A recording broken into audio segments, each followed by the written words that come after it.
चलिए ठीक है, हमारे साथ शाहरुख भाई हैं। जी, शाहरुख हुसैन। अस्सलाम वालेकुम मुफ्ती साहब और वालेकुम बाकी सलाम। सबको अस्सलाम वालेकुम। वालेकुम सलाम जी। जी मुफ्ती साहब, मेरा एक सवाल था। जी पूछ सकता हूँ? जी जी बोलिए।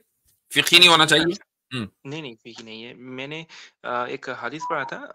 पहले तो मैं बंगाली हूँ, मेरा हिंदी उर्दू इतना इतना अच्छा नहीं है, तो समझ लीजिएगा थोड़ा। हम्म। आ रहा है, समझ आ रहा है, आप सवाल रखिए। मेरे एक हदीस पढ़ा था कि नबी सल्लल्लाहु अलैहि वसल्लम ने कहा था कि जन्नत में जाने के बाद सबका एज 30 से 33 तक का होगा। हम्म। लेकिन एक और हदीस है सही बुखारी में, वहाँ पर है कि जब नबी सल्लल्लाहु अलैहि वसल्लम मिराज में गए थे, तब इब्राहिम अलैहिस्सलाम कुछ बच्चों के साथ खेल रहे थे एक जगह पर। तो हम्म। मेरा सवाल ये है कि मतलब जन्नत में बच्चे होंगे, लेकिन अगर बच्चे होंगे तो इस हदीस में 30 से 33 तक का एज लिखा है कि जो जन्नत में तो वो जाएंगे। जन्नत में कोई थे बच्चे? है हाँ, लेकिन एज तो 30 से 33 तक का बोला गया था, तो ये थोड़ा समझ नहीं आ वो रहा तो मुझे। जन्नत में जाने के वक्त होगी ना, जब जन्नत में अभी गया ही नहीं कोई, तो उसकी एज तो जितनी है उतनी रहेगी। जन्नत में दाखिले के वक्त 30 होगी ना, 30+। अच्छा, तो मतलब तभी जन्नत में नहीं गए थे? जाहिर है, हजरत इब्राहिम को जहां देखा था जन्नत में नहीं देखा था, जिन तो बच्चों को देखा था जन्नत में नहीं देखा था। अच्छा अच्छा, लेकिन इससे एक और सवाल था, पूछ सकता हूँ? इसी से इसी टॉपिक के रिलेटेड। हम्म। अगर जन्नत में नहीं गए, तब शायद मतलब क़यामत भी नहीं हुआ होगा, तो जैसे कि हम मतलब हदीस में है कि पहले आसमान में आदम अलैहिस्सलाम से मिले थे नबी सल्लल्लाहु अलैहि वसल्लम, उसके बाद ईसा अलैहिस्सलाम और याह्या अलैहिस्सलाम से। तो हमें तो सब पता है कि याह्या अलैहिस्सलाम इस दुनिया से अभी चले गए नहीं हैं, लेकिन ईसा अलैहिस्सलाम तो ज़िंदा थे। तो वहाँ पर जो आसमानी ज़िंदगी है, वो बरज़खी ज़िंदगी की तरह है या फिर कुछ अलग? थोड़ा-सा समझ नहीं आ रहा था इस चीज़ में। बरज़खी जिंदगी भी जिंदगी है और आसमान में जिंदा होना भी जिंदगी है।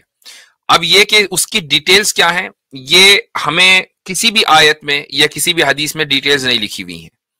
आप अलैहिस्सलातु वस्सलाम की मुलाकात हुई, अब हजरत ईसा से भी हुई, हजरत याह्या से भी हुई, हजरत इदरीस से भी हुई और हजरत इब्राहिम से भी हुई। इनमें से कुछ अंबिया इस दुनिया से वफात पा चुके और हजरत ईसा अलैहिस्सलातु वस्सलाम की वफात नहीं हुई, लेकिन दोनों की जिंदगियां बरज़खी हैं। या एक की बरज़खी है दूसरे की आसमानी है, इसमें क्या फर्क है, ये ना हमारे से सवाल होने वाला है और नहीं इसका हमारे पास कोई नॉलेज है, इसका कोई सोर्स हमारे पास नहीं है। जो भी कोई आदमी कहेगा वो अपने गुमान से कहेगा, और इस तरह की बातें गुमान से नहीं कही जाती। इतना जरूर है कि वो जिंदा हैं और दोबारा आएंगे। ठीक है, दैट्स द समझ मोस्ट गया। Important thing. अल्हम्दुलिल्लाह। लेकिन एक और चीज़ था कि नबी सल्लल्लाहु अलैहि वसल्लम ने कहा था कि मैंने बिलाल रज़ियल्लाहु अन्हु का पैरों का आवाज़ सुना है, और जहन्नम में भी कुछ लोगों को देखे थे, तो अच्छा, अब देखो, आप बिलाल रजी अल्लाह अन्हु के पैर की आवाज सुनी जन्नत में, और बिलाल कहाँ थे? तभी वही वही पूछ रहा हूँ कि तभी क़यामत हुआ था कि नहीं हुआ था? क्योंकि कभी-कभी आप कुछ अलैहिस्सलातु रिश्ते। वस्सलाम का जो ये सफर है, ये लॉज ऑफ फिजिक्स की बुनियाद पर फैसला नहीं किया जा सकता। कभी आप अलैहिस्सलातु वस्सलाम आलम मिसाल की सैर कर रहे हैं, कभी आप सल्लल्लाहु अलैहि वसल्लम टाइम में बैक एंड फोर्थ जा रहे हैं। तो आप ये नहीं कह सकते कि जी कयामत हो गई थी या नहीं हुई थी, ऐसा कैसे देख लिया, क्योंकि आप सल्लल्लाहु अलैहि वसल्लम इस कायनात से वरा दूसरी कायनात में चले गए कि जहां इस कायनात के लॉज ऑफ फिजिक्स अप्लाई नहीं होते, जहां हमारे टाइम की तरह टाइम नहीं है, पास्ट प्रेजेंट एंड फ्यूचर। तो जब ऐसा नहीं, टाइम ही अलग है, वो स्पेस ही अलग है, वो कायनात ही अलग है, वहां के लॉज अलग हैं, तो हम उनको यहां की बुनियाद पर नहीं समझ सकते हैं। ओके। तो ठीक है, समझ गया अल्हम्दुलिल्लाह। ठीक चलें है मुफ्ती ठीक साहब, है समझ फिर भाई। चले भाई।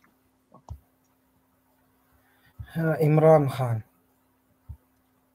अच्छा, एक आगे बढ़ने से पहले मैं थोड़ा सा क्लियरिफाई कर दूं एक चीज है। मैंने कमेंट भी देखा कि क्या मैं ईमेल का रिप्लाई भी देता हूं। नहीं, मैं ईमेल का रिप्लाई नहीं देता हूं भाई। मैं अगर ईमेल का रिप्लाई देने लगा तो पूरे दिन मैं ईमेल ही लिखता रहूंगा पूरे दिन।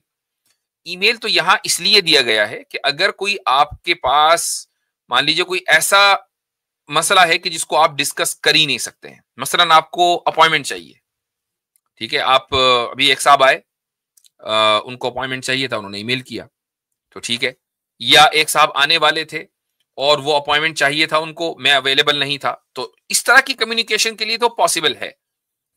लेकिन इसके अलावा आप अपने सवाल यहाँ नहीं पूछ पा रहे तो वहां पूछ लें, तो उसके लिए भाई मेरे पास ना कोई सेक्रेटरी है, ना मेरे पास इतना वक्त है। आपके ईमेल्स आते रहेंगे, मेरा मेल बॉक्स भर जाएगा, लेकिन मैं जवाब नहीं दे पाऊंगा।